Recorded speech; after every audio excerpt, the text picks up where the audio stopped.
since I've been doing BookTube, I have read about 600 books, and I need somewhere to put all of that to use because I can't make a video for every single book I have read. So today we are getting super specific.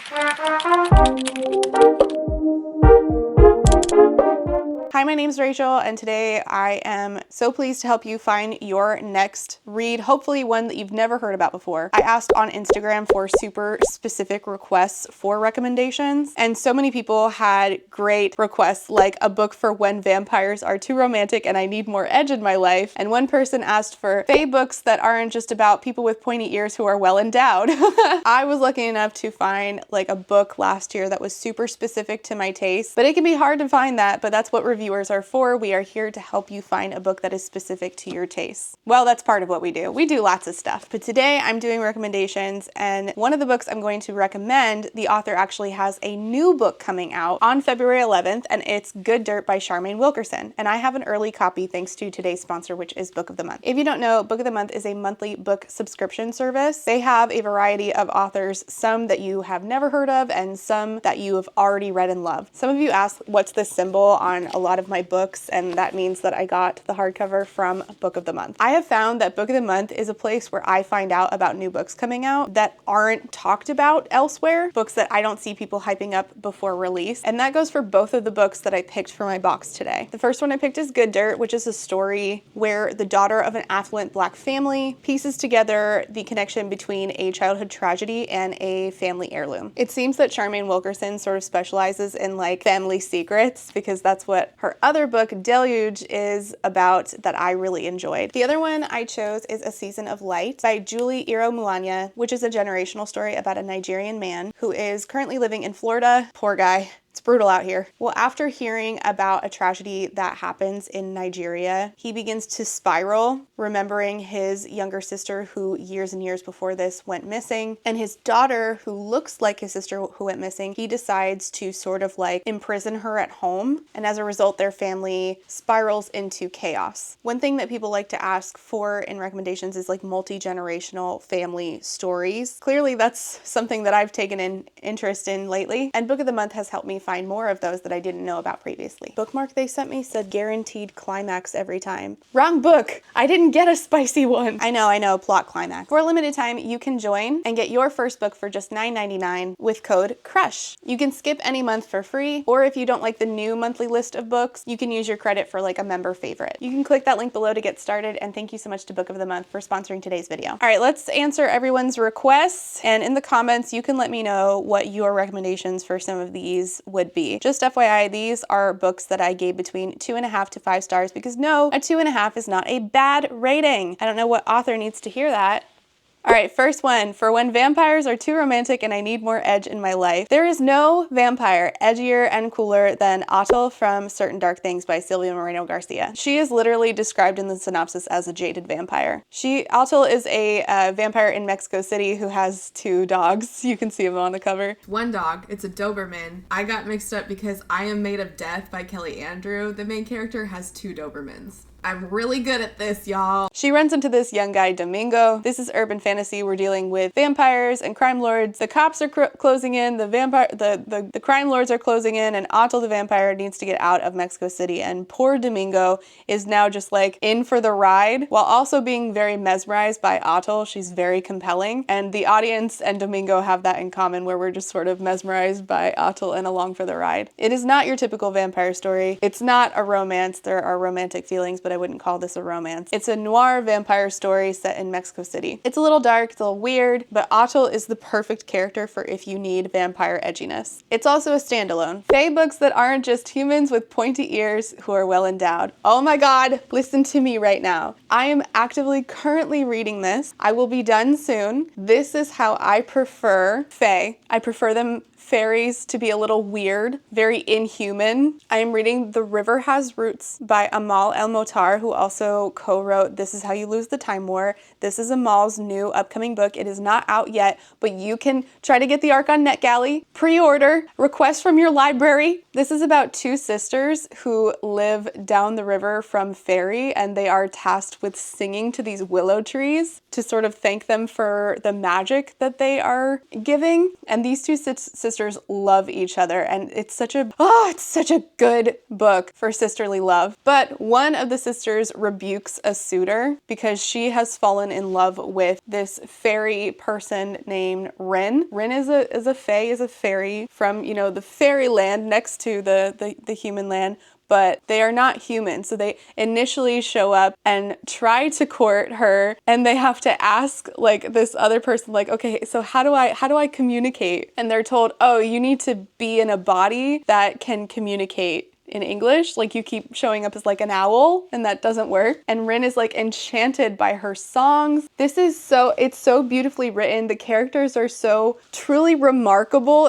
especially Rin, this like, you know, shape-shifting fairy being. But the writing is just delicious. Magic is sort of referred to as grammar, and we get this like beautiful piece right at the beginning that talks about grammar. And as soon as I hit page 1, I was like, oh, this is different than everything else I've been reading lately. God, what a breath of fresh air. So yeah, fairies that aren't your typical fairies, that aren't just well-endowed people, but there is still a romance. Please try The River Has Roots. Again, it's not out yet, but request it on NetGalley if you're dying to read it right now, and you should be. Next request, something fluffy and preferably Black or POC lead. I just need good vibes right now. Okay, so I would say this is mostly fluffy because it's so dear and precious to my heart, and it's You Should See Me in a Crowd by Leah Johnson. This is about a girl named Liz Leidy who lives in this Midwestern town where she feels like she doesn't fit in. She's a Black girl, she's not in the upper class, she's kind of nerdy and awkward, but she has a plan to get herself to university because she wants to be a doctor. The problem is she had financial aid, it fell through, and then she finds out that there's a scholarship for being prom queen and king, which is way out of her comfort zone, but she's willing to do it if it means that she can get the financial aid she needs for college. She then meets this other girl in school named Mac, who she's really drawn to, who is also sort of like on the outskirts of everybody else in their school. They feel very connected to each other, but then Mac also runs for prom queen. There are some tough things that this main character is dealing with. There is some homophobia in this book, but again, the romance in this is so precious to me, and it's such a feel-good book, especially by the end. It was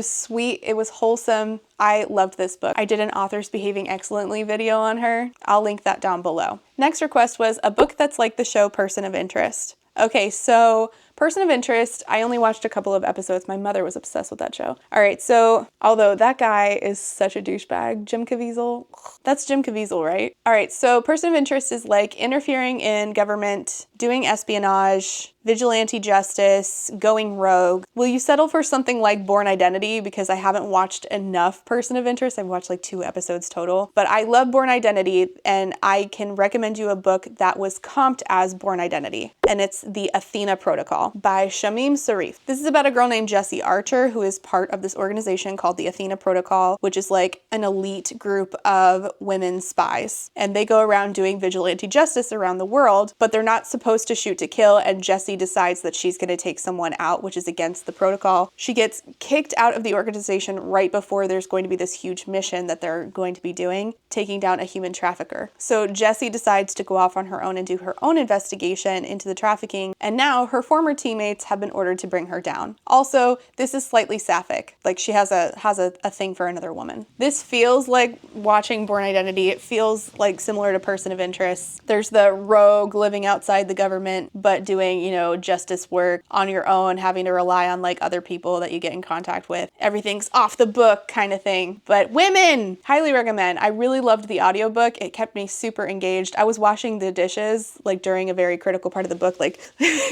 which is definitely also how the Born Identity felt when I was watching it. Born Identity is another, I don't know what my mom's thing was with allowing me to watch certain Matt Damon movies before I think I was really old enough to be watching those movies, but like I was watching Ocean's 11 and Born Identity way before I think I probably should have been allowed to watch those things, because Born Identity in particular is also like a lot of violence. Also, The Saint is another one that my mom let me watch when I was a kid with Val Kilmer. I'm getting off topic, I'm sorry. Anyways, I really like Born Identity. So that book really did it for me, and I think Person of Interest is similar. So good queer / progressive sci-fi. Okay, I have a queer science fiction book with a sexual rep in it. Okay, this is The Circus Infinite by Con Wong, which I read a couple years ago now. Our main character is Jess, who is a mixed species protagonist who escapes from a facility that was experimenting on him because he has magic abilities. He runs away to this pleasure moon called Persephone 9 to join the circus.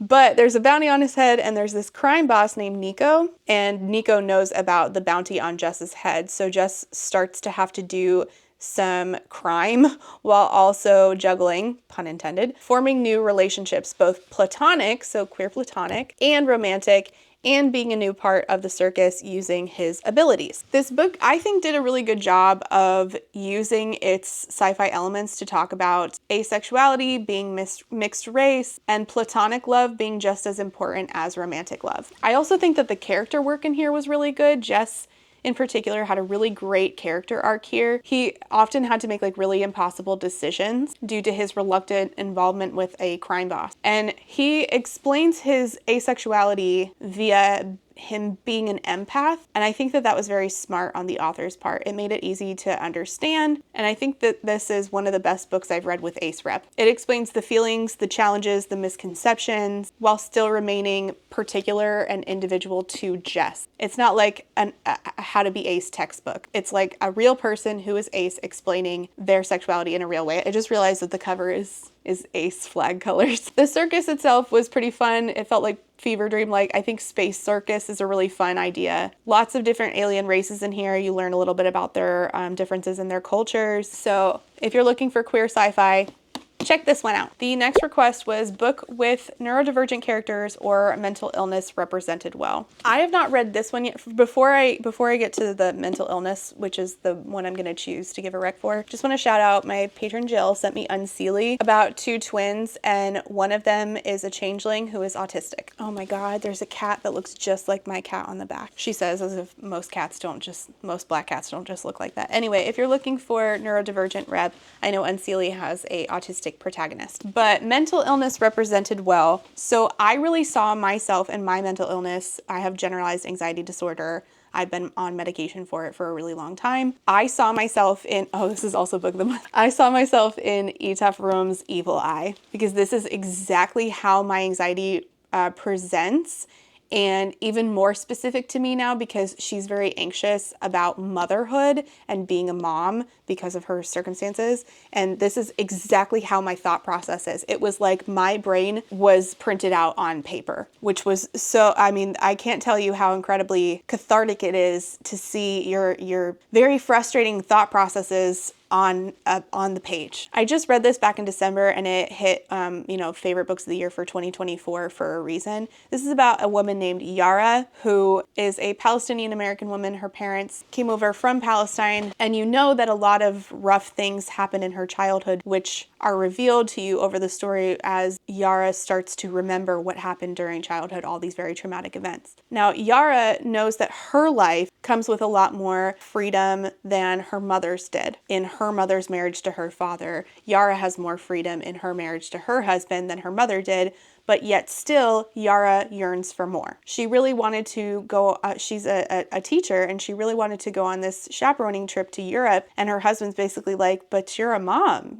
You can't just leave us. You have a job to do. So after this, and also a colleague at work making comments about Yara being Muslim. Well, not about Yara being Muslim, but more about perpetuating negative stereotypes about Muslims, which Yara understandably negatively reacts to. She's placed on probation by work and made to do counseling with a counselor who works for her job. And she starts to believe that what's happening to her is because of this family curse that her mother believed was upon them. And Yara starts to feel like she is cursed, even though she doesn't believe in like superstition. And her mother's life sort of, in the way that her father describes it, all fell apart. She made terrible choices and ruined their family, according to their father. But it's much more complicated than that. And when Yara starts to feel like she's making similar steps, she really starts to unravel. She also really struggles with being a good mom. She wants to be a better mom than her mom was, but then she feels herself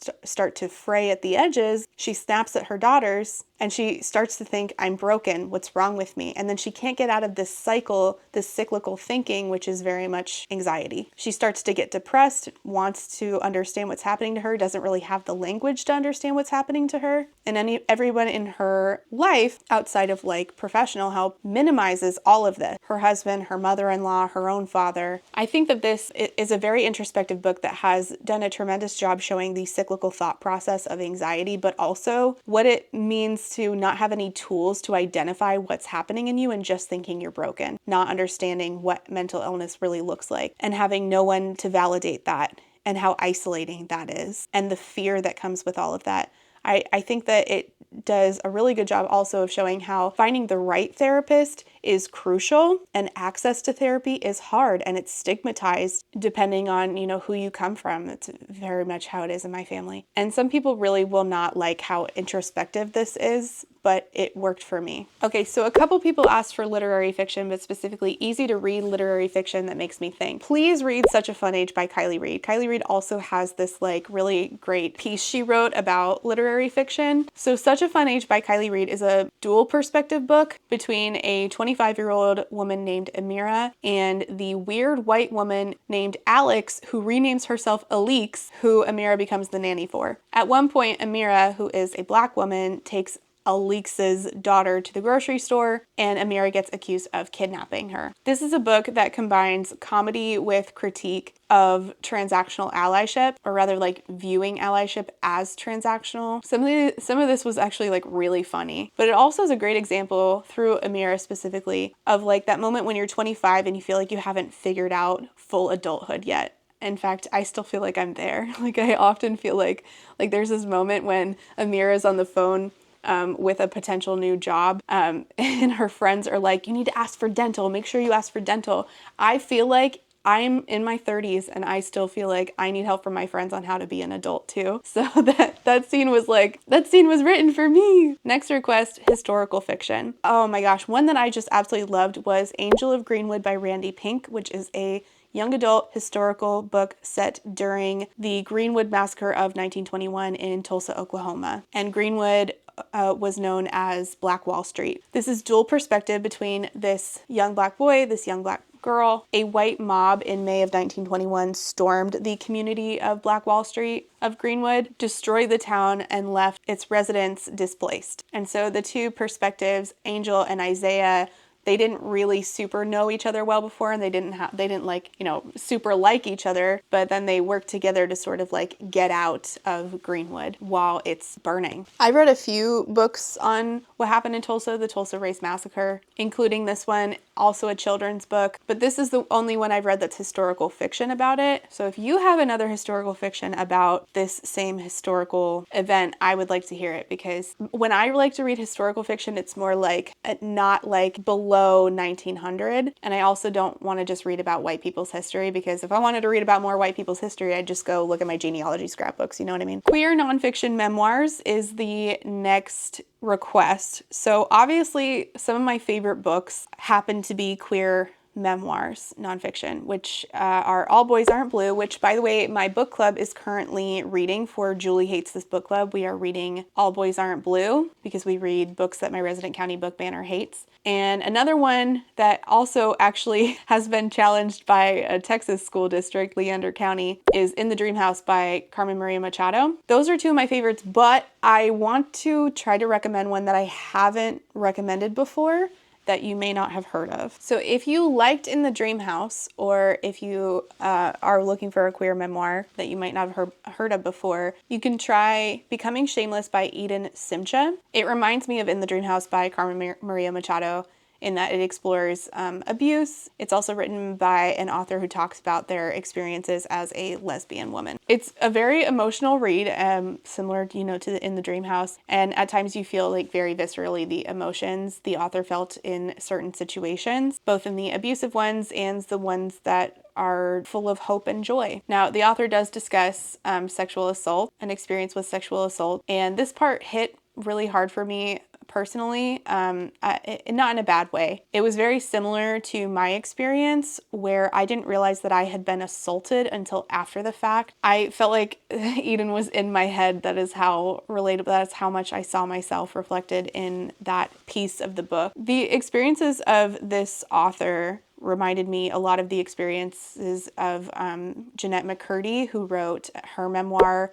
I'm Glad My Mom Died. The introspective nature of that, watching the author try to rationalize why her mother was doing what she was doing. It was really painful to read, but I'm very grateful that the author chose to be so raw and candid with her audience. One about a sister connecting with two other sisters that don't know she exists. Is there one? Ooh, that is hyper specific. I can't think of any with two sisters, but I can recommend Clap When You Land by Elizabeth Acevedo, who wrote this about two sisters connecting, but not three sisters total. This is a beautiful book in verse. It looks thick, but that's because it's in verse. About two sisters, one who lives in the Dominican Republic and one who lives in New York, and they find out about each other after their father has died. Again, it's in verse, but it's also Elizabeth Acevedo, so it's going to be very lyrical. And the story itself is just so beautiful on its own. The way she's able to convey emotions and really get into the details of human emotion, it's moving, it's breathtaking. It's Elizabeth Acevedo. This book is a symphony,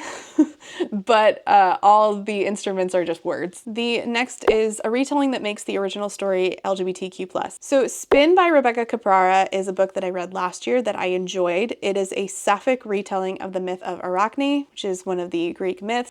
Do not read this if you hate spiders. Do read this if you like to cry. It is very tragic. Nothing good ever happens to Arachne. Not a single good thing ever happens to that poor girl. But it is beautiful. It is told in verse, and it is definitely my favorite Greek retelling that I read last year. Something for Mi Gente Latino, similar to Juliet Takes a Breath. Okay, I have not read Juliet Takes a Breath, but I know that that is sapphic. It's about a lesbian girl, right? So I haven't read that one, but I do know that it's a contemporary and it's young adult. So young adult contemporary with a queer girl main character, I would say try Miss Meteor by Anne-Marie McElmore and Taylor K. Mejia, which is about small towns and beauty pageants and queer Latina folks and friendship. They live in this small town, the two main characters, and they are competing to be Miss Meteor because they live in like an alien loving town. I forget if maybe a meteor crashed around the town or something to do with aliens and meteors and stuff. So our main characters are Chiqui Quintanilla and Lita Perez. Typically, this is not won by a Latina girl, this Miss Meteor competition, but these two ex-best friends, Lita is entering the contest and Chiqui wants to help her.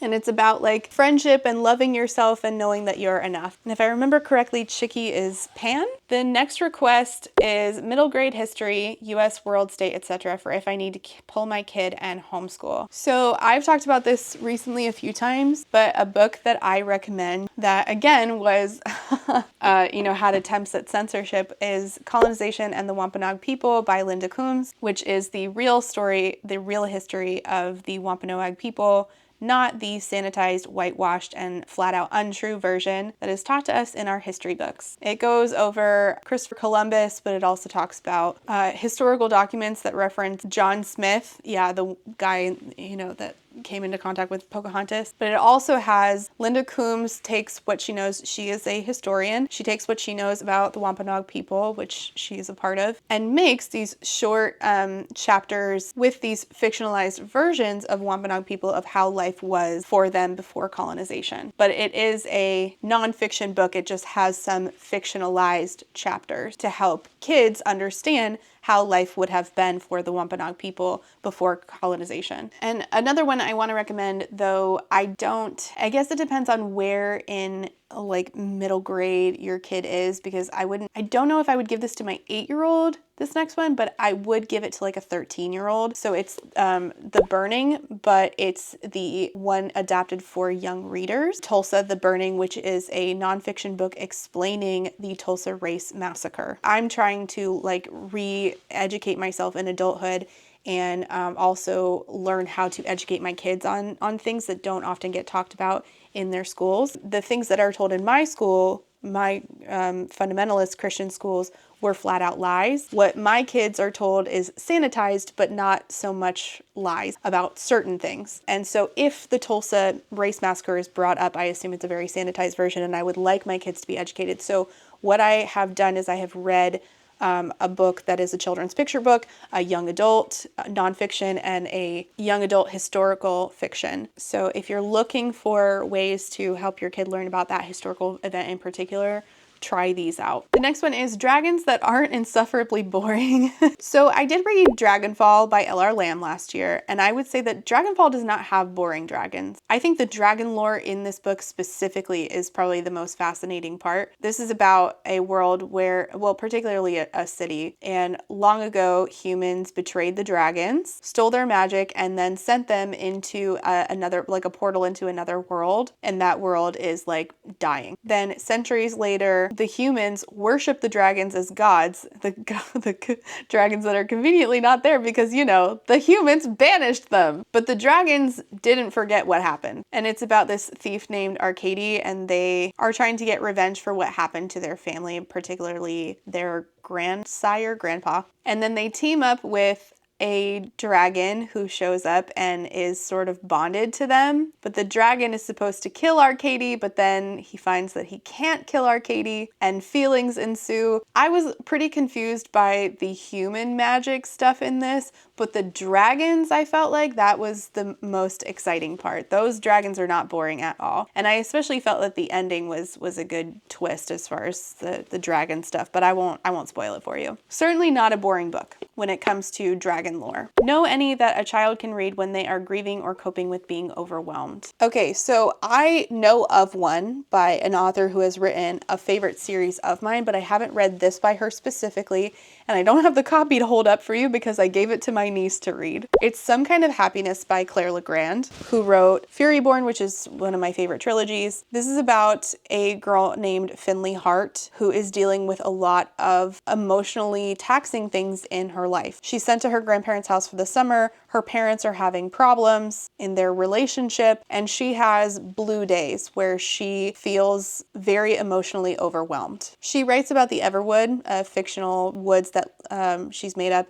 in her notebook, but then she arrives at her grandparents' house and finds the Everwood in the forest behind her grandparents' house. This is about a young girl experiencing depression, and it uses like magical elements in the Everwood and like some mysteries she has to solve in the Everwood to discuss these blue days, these feelings of immense sadness within her that she doesn't have the language to understand. I really want my kid to read this. My kid has high anxiety, and we're working through this anxiety workbook with him where it teaches you superpowers to deal with your anxiety. But I'm hoping that once my niece finishes this book that I can get it back and I can convince my kid to read something that isn't Dragon Ball manga, because I think that it'll really help. Even though Finley isn't dealing with anxiety, she's dealing with depression, I still think that that could be very helpful for giving some context to how, you know, mental health struggles work for kids, which my oldest clearly needs. And I need it at that age too, but you know, nobody like believes you when you're, most kids don't get believed, but especially when you're growing up in Christian fundamentalism, they're like, that's the demons, you're fine, you just need to cast them out. Give the devil no ground, call out the name of Jesus, that kind of shit. So I'm trying to, you know, I'm trying to do not that.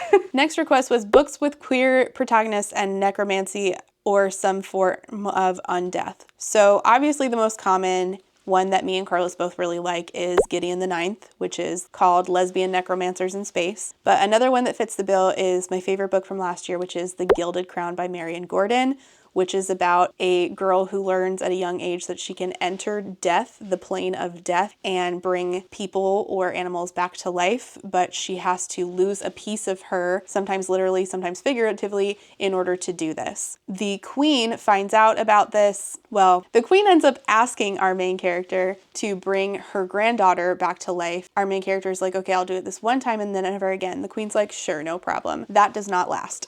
So she keeps having to bring back this princess who is not grateful for the tax that is taken from our main character, and yet she's falling in love with her anyway. Sometimes we fall in love with bad people, okay? The book makes it clear that she knows that she's not a good person, but it also deals with religious trauma, mommy issues. So if you're looking for a queer necromancer, look no further than one of my favorite books. The next one is Just Like a Deranged Girl Boss in Fantasy Politics, Mwahaha, ha.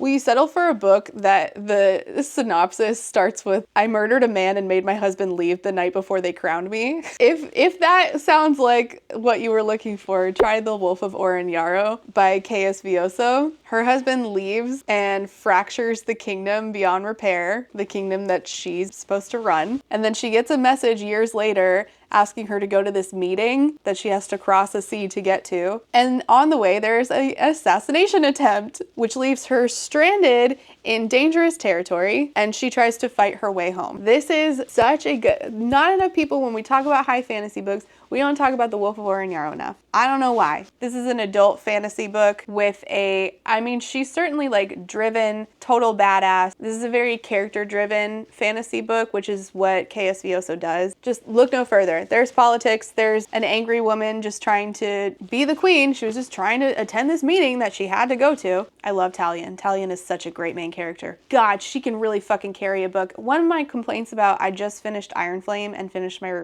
third part of the review for it. One of my biggest complaints is that Violet Sorrengail is not a character that can carry a book. Talion is. Sci-fi or fantasy with a side of poly-romance that isn't Iron Widow. Okay, I got you. So this is a book that is fantasy. It is not sci-fi. Off top, I can't think of any sci-fi that is polyamorous that I would recommend that is like featuring a heavy dose of poly-romance, but one poly-romance book I know that is fantasy. You said fantasy, so wow, that was a lot of words. Beyond the Black Door by A.M. Strickland. Hi, I just said the wrong book. I just said this author's other book. I have read both, but one contains polyamory and one does not. In the Ravenous Dark is the one that contains polyamory. Beyond the Black Door does not contain polyamory. So, just heads up. Has blood magic in it, polyamory, surprise vampires, and I think if you're looking for like darker fantasy book, A.M. Strickland is an author that does that, and I think that this book is the strongest of the two that I have read from A.M. Strickland. Book with explosive family secrets. Definitely Deluged by Charmaine Wilkerson. This is about a woman who, a year after her mother's death, is getting ready to celebrate her 40th birthday, and she's digging through stuff at her mom's house as like keepsakes for her 40th birthday, and she finds photographs that should not exist because allegedly everything from her and her mom's past and her dad's past was destroyed by a flood, and now she has to ask her stepdad, how do these photos exist? And what she is told and what she unravels by looking into this is a very different story than she was led to believe about her life. Every like layer that you peel back of this is like, oh no, how awful. And like by the end you can kind of understand why they had to keep this a secret, but on the other hand you're like, why did you keep this a secret? And it does a good job. It's not a very long work, but it does a good job of talking about like the fallout of keeping these secrets, and also having to reconcile who you are with who you thought you were, especially at the age of 40. I thought it was a very powerful work in a very short amount of pages. Charmaine Wilkerson can write. Last rec we're going to do for today is interesting and original fantasy with found family. I think one of the most unique things that I have read is this gaslamp fantasy. Is it Gaslamp Fantasy? Steampunk. It's a steampunk fantasy book called The Wickwire Watch, which features a story about a kid named Inkwell Featherfield, who is, I call him a slightly less jaded Casbrecker. Inkwell was snooping around a dead man's house because he's on the run, and you learn about what happened to his family later. But this pickpocket kid named Inkwell was snooping around a dead guy's house and runs into some ghostly spirits called specters, and now they're after him. So then this group, this enigmatic group shows up, and they're like, we can keep you safe. And so he goes to their, I don't want to tell you where they live. It's kind of a special surprise. He goes to where they live in secret, finds out, oh, these are a bunch of fugitives, but they're like a group of a whole bunch of people from all different ages, and some of them like to sing and some of them like to make wine. So this has airships and found family and magic and mystery and politics, and there's a bunch of betrayals. I really don't want to spoil anything for you. I really feel like this is such a unique book that I want you to go in with like no expectations and just experience it without being told what's going to happen. All you need to know is Ink runs into a specter, gets caught up with some fugitives who live in a place, and then also there's this journalist who's trying to find out what happened to him, and then a whole bunch of politics gets involved. And there's found family. I don't need to tell you anymore. Also airships. Again, I don't need to tell you anymore. Just read it. Let me know what answers you would give for these, and if you made it this far into the video. I don't know, I wrote down some of my notes for this video in my planner with bees on it, so leave a bee emoji down below if you made it this far. Oh, and let me know if you can answer that question of fae books that don't just have people with pointy ears and big massive schlongs, because the only one I could think of off top was the one that I'm actively reading. But if you have an answer, I would love to hear it. Thanks so much for watching. Leave your comments and questions down below, and I'll see you next time. Bye. And before I go, I have to say thank you for being a friend to my Therapy Bills patrons, and those are Alexander, Andy, Ashley H, Astra, Call Me Kodiak, Choco's Homesick for Taiwan, DJ Rocktopus, Ellie, Emerald Dodge, Eric D, John E, K, Kaleno K, Casey M, Catherine P, Katie M, Quinn, Lady Kittybug, Lady Chips, Lemon Jelly, Lek, Other Lek, Lily, Mataraptor, Max B, Megwin Rose, Mixer Boneless, Alice, Peggy Luhu, Rain, Reese, SJ, Samar, Scarlet, SMK, Steph, 3 Raccoons in a Trench Coat, Tori, Urchin Audrey, White Raven 13, and Zorvictia. Thank you all so much for being here in the new year and for being a friend. And I have to say a thank you to my Potato Starch Marxist patrons, and those are a third more powerful Lex, Alejandra, Alicia's last frayed nerve, Alistair, Althea, Amanda D, Angelica, Artie the Ninth, Ava, Beck, Blythe, Bookish by Jenna, Bookish Rabbit, Bree, Kate B, Caitlin P, Carlin, Carly, Casper, Kate W, Catherine, Kathy, Celeste, Claire Online, Cole, Colleen, Corwin, Courtney, Darius, Danielle, Darren, Desiree Michelle, Dilf Enthusiast in the Silco Apologist era.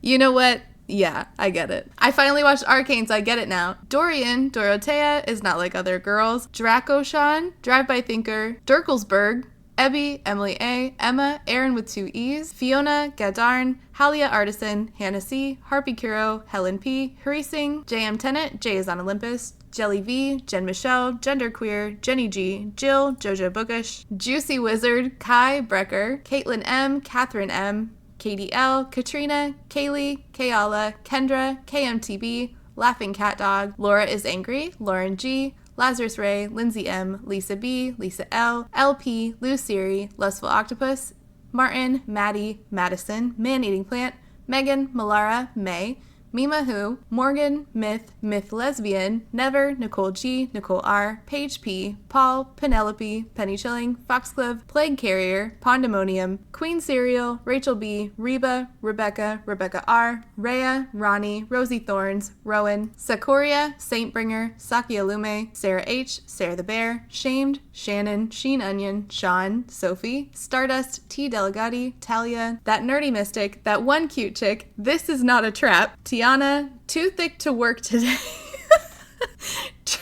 Trash Can Teddy, Dribble M, Dido Phoenix, Unicorn Jenny, and Writer A. Thank you all so much for being here and for being a friend.